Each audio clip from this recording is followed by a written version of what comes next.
क्या आपने कभी सोचा है कि कुछ लोग पूरी जिंदगी कड़ी मेहनत करने के बाद भी आर्थिक रूप से संघर्ष करते रहते हैं, जबकि कुछ लोग कम मेहनत में भी लगातार अमीर बनते जाते हैं?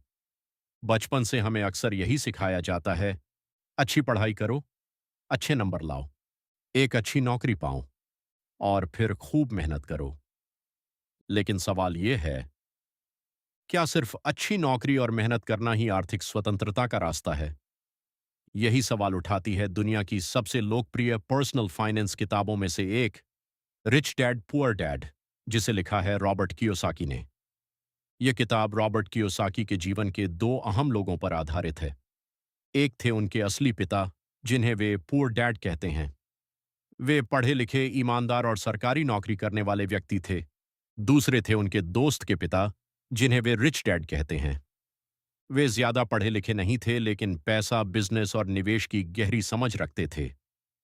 दोनों ने रॉबर्ट को जीवन और पैसे के बारे में अलग अलग सीख दी, और इन्हीं दो सोचों का अंतर इस किताब का सबसे बड़ा संदेश है। आज की इस वीडियो में हम रिच डैड पुअर डैड की सबसे महत्वपूर्ण सीखों को आसान भाषा में समझेंगे। तो चलिए शुरू करते हैं। लेसन एक, एसेट्स और लाइबिलिटीज का फर्क। रॉबर्ट कियोसाकी के अनुसार, अमीर और गरीब लोगों के बीच सबसे बड़ा फर्क उनकी कमाई में नहीं, बल्कि उनकी पैसे को इस्तेमाल करने की आदतों में होता है। वे कहते हैं, अमीर लोग एसेट्स खरीदते हैं, गरीब और मिडिल क्लास लोग लायबिलिटीज खरीदते हैं। अब सवाल है, एसेट क्या होता है और लायबिलिटी क्या होती है? कियोसाकी इसे बहुत सरल तरीके से समझाते हैं। एसेट वह चीज है जो आपकी जेब में पैसा डालती है। लायबिलिटी वह चीज है जो आपकी जेब से पैसा निकालती है। उदाहरण के लिए, एसेट्स हो सकते हैं किराए पर दिया गया मकान, डिविडेंड देने वाले शेयर, कोई business, digital products, mutual funds या इन्वेस्टमेंट से मिलने वाला रिटर्न। ये सभी चीजें समय के साथ आपके लिए पैसा बना सकती हैं।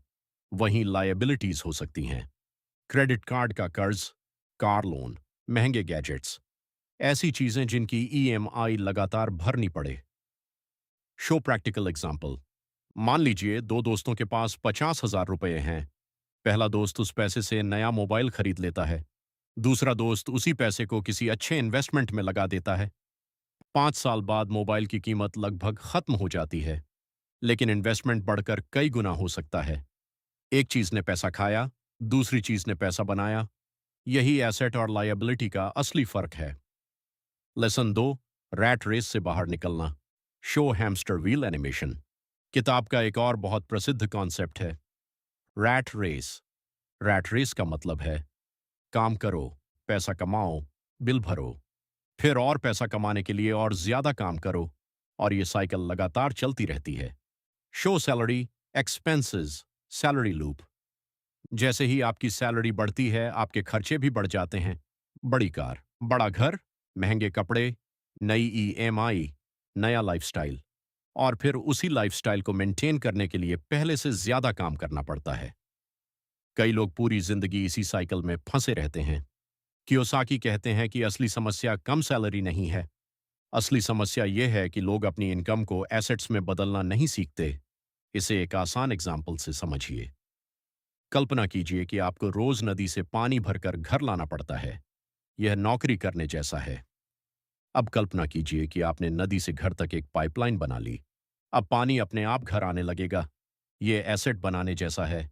अमीर लोग पाइपलाइन बनाते हैं, बाकी लोग पूरी जिंदगी बाल्टियां उठाते रहते हैं।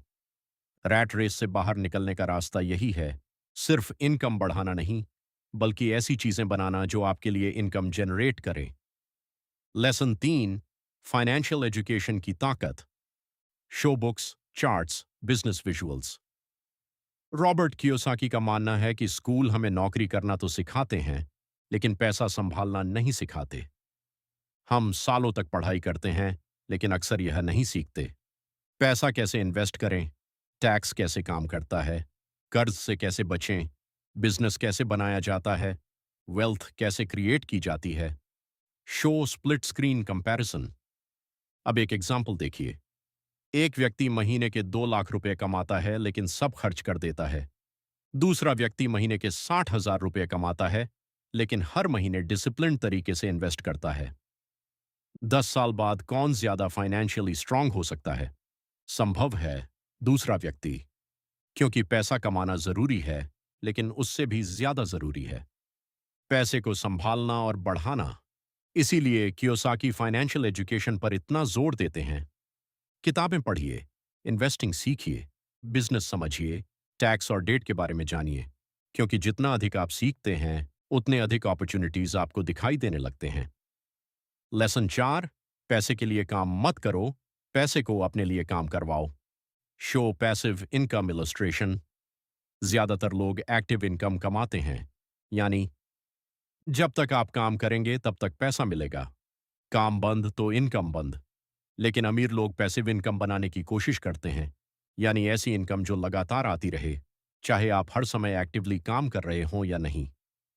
पैसिव इनकम के एग्जाम्पल्स हो सकते हैं किराया, dividend, online business, digital course, royalty, investment से returns, show money machine animation. इसे एक पेड़ की तरह समझिए। जब आप पेड़ लगाते हैं तो शुरुआत में मेहनत करनी पड़ती है, पानी देना पड़ता है, देखभाल करनी पड़ती है, लेकिन कुछ समय बाद वही पेड़ हर साल फल देने लगता है। पैसिव इनकम भी बिल्कुल ऐसी ही होती है। शुरुआत में मेहनत करनी पड़ती है, लेकिन बाद में वही सिस्टम आपके लिए काम करने लगता है। अमीर लोग अपनी एनर्जी ऐसी इनकम स्ट्रीम्स बनाने में लगाते हैं जो समय के साथ उन्हें ज्यादा फ्रीडम दे सके। लेसन 5, मैं इसे अफोर्ड नहीं कर सकता की जगह मैं इसे कैसे अफोर्ड कर सकता हूं। Show mindset graph. यह किताब की सबसे पावरफुल माइंडसेट सीखों में से एक है। जब हम कहते हैं मैं यह अफोर्ड नहीं कर सकता, तो हमारा दिमाग वहीं रुक जाता है। लेकिन जब हम पूछते हैं मैं इसे अफोर्ड कैसे कर सकता हूं, तो हमारा दिमाग सॉल्यूशन ढूंढना शुरू कर देता है। Show brain gears animation. उदाहरण के लिए, अगर कोई कहे मैं इन्वेस्ट नहीं कर सकता, तो बात वहीं खत्म हो जाती है। लेकिन अगर वही व्यक्ति पूछे मैं हर महीने इन्वेस्ट करने के लिए एक्स्ट्रा पैसा कैसे निकाल सकता हूं, तो नए रास्ते दिखने लगते हैं। जैसे खर्च कम करना, नई स्किल सीखना, साइड इनकम बनाना, फ्रीलैंसिंग करना, अननेसेसरी परचेसेस रोकना। यह एक छोटा सा सवाल है, लेकिन आपकी पूरी फाइनेंशियल थिंकिंग बदल सकता है, क्योंकि अमीर बनने की शुरुआत सिर्फ पैसों से नहीं, बल्कि सही सवाल पूछने से होती है। Conclusion. Inspiring background music begins. तो आइए आज की सबसे महत्वपूर्ण सीखों को एक बार दोहरा लेते हैं। रिच डैड पुअर डैड हमें सिखाती है एसेट्स खरीदिए, लायबिलिटीज कम कीजिए, रैट रेस से बाहर निकलने के लिए इनकम प्रोड्यूसिंग एसेट्स बनाइए, फाइनेंशियल एजुकेशन को प्रायोरिटी दीजिए, पैसे के लिए काम करने के बजाय पैसे को अपने लिए काम करवाइए। मैं नहीं कर सकता की जगह मैं कैसे कर सकता हूं, पूछना शुरू कीजिए। पॉज। याद रखिए, धनवान बनना सिर्फ ज्यादा पैसा कमाने का खेल नहीं है। यह सही सोच, सही आदतों और सही फाइनेंशियल डिसीजंस का परिणाम है। आज ही एक छोटा कदम उठाइए, अपने खर्चों को ट्रैक करना शुरू करें, एक फाइनेंस बुक पढ़ें, इन्वेस्टिंग के बारे में सीखें और अपना पहला एसेट बनाने की दिशा में काम शुरू करें, क्योंकि छोटे छोटे कदम ही आगे चलकर बड़ी फाइनेंशियल फ्रीडम की नींव बनते हैं। अगर आपको यह वीडियो पसंद आया हो तो लाइक करें, चैनल को सब्सक्राइब करें और कमेंट में बताइए रिच डैड पुअर डैड की कौन सी सीख ने आपको सबसे ज्यादा प्रभावित किया। मिलते हैं अगली वीडियो में। तब तक सीखते रहिए, बढ़ते रहिए और अपने पैसों को अपने लिए काम करवाना सीखिए। धन्यवाद।